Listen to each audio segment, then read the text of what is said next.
Hello, I'm Joe Slation, Managing Editor of the Wabash Plain Dealer, bringing you a new feature on the webpage entitled Tomorrow's Headlines. Basically what this is a look at some of the stories you'll be able to find in the Wabash Plain Dealer on Monday, November 25th, as well as stories that you'll be able to find online on our webpage, www.wabashplaindealer.com. Our lead story deals with the unemployment numbers in Wabash County and the state of Indiana,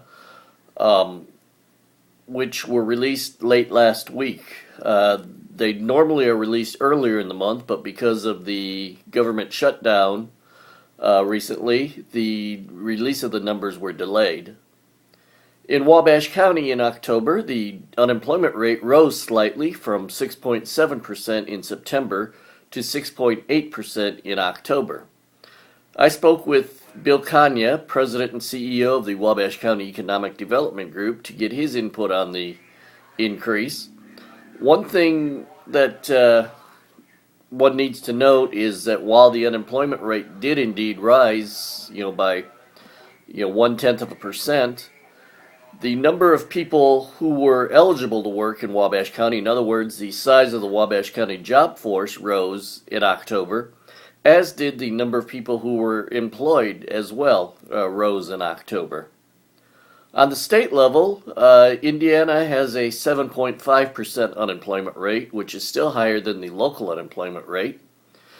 However, it is the lowest unemployment rate the state has seen in 5 years. The last time it was at 7.8% was in November of 2008. Nationally, the jobless rate stands at 7.3%.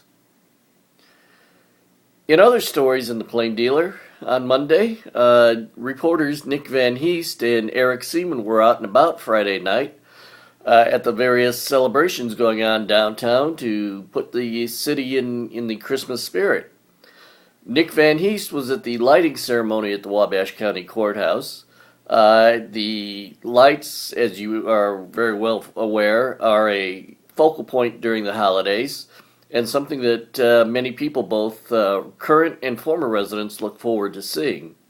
Well, the lights were switched on Friday night during a ceremony which included music from the Wabash High School Choir, as well as talks from local officials and a visit from Santa Claus himself, who arrived via fire engine, courtesy of the Wabash Fire Department.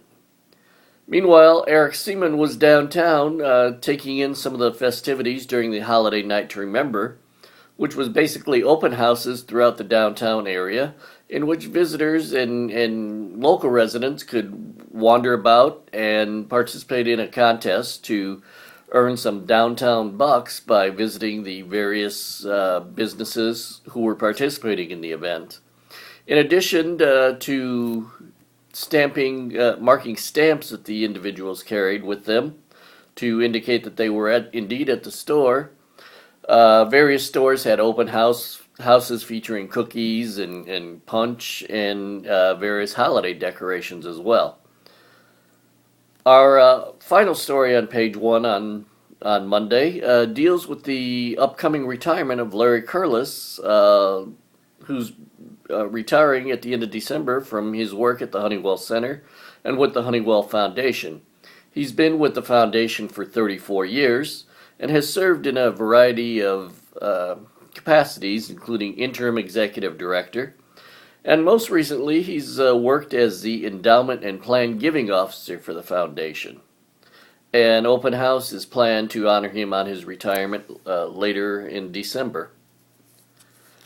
Turning to our A3, Monday is our business page, and we have several local business stories on that page, including a look at Wabash's newest firefighter/paramedic, Nathan Wood, who received the oath of office last week from Mayor Robert Van Landingham. Turning to sports, it was a busy weekend on the hardwood for the local girls basketball teams.